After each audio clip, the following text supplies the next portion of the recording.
Isang pinagpalang araw po sa ating lahat mga kababayan at kumusta po kayong lahat?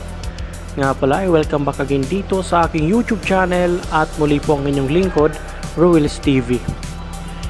Ngayon po mga kababayan ay nandito tayo sa ginagawang MRT Line 7 at ngayong araw po ay atin pong i-update itong ginagawang Doña Carmen Station at Regalado Station.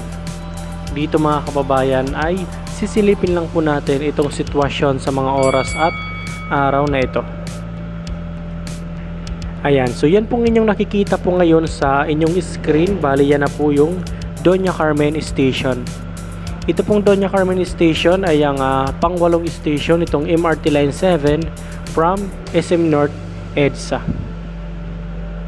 So makikita po natin dyan sa kanyang second level at third level, bali mayroon na nga pong mga nakapang-install na steel beam.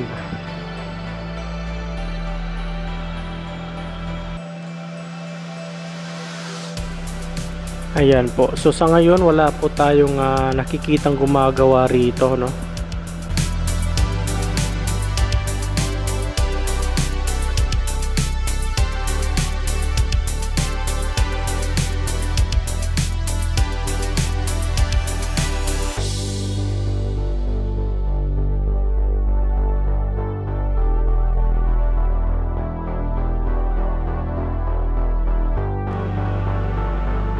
Dito po mga kababayan, yung isa po sa mga napansin ko, makikita nyo po yan sa kanyang rail track.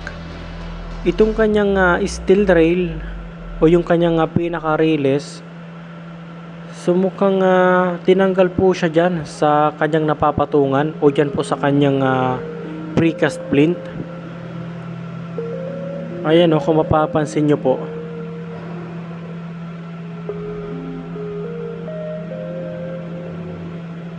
Yung pinaka-release niya nandyan po sa may gitna.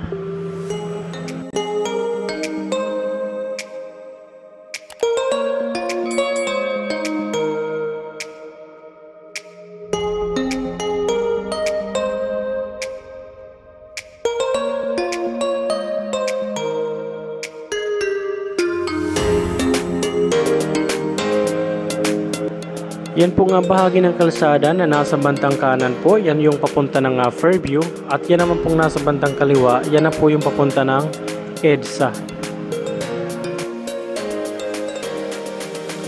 Pero dito sa part na ito mga kababayan, kung makikita po natin itong kanyang pinaka-release, so nandyan pa rin po siya sa precast plinth na kapatong, no?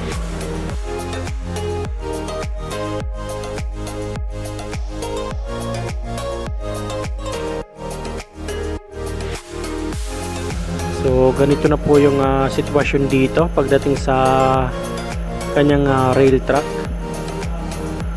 At proceed na po tayo dito sa ginagawang Regalado Station. Ayan, so mahaba-haba na po itong rails na kanilang nagagawa na rito.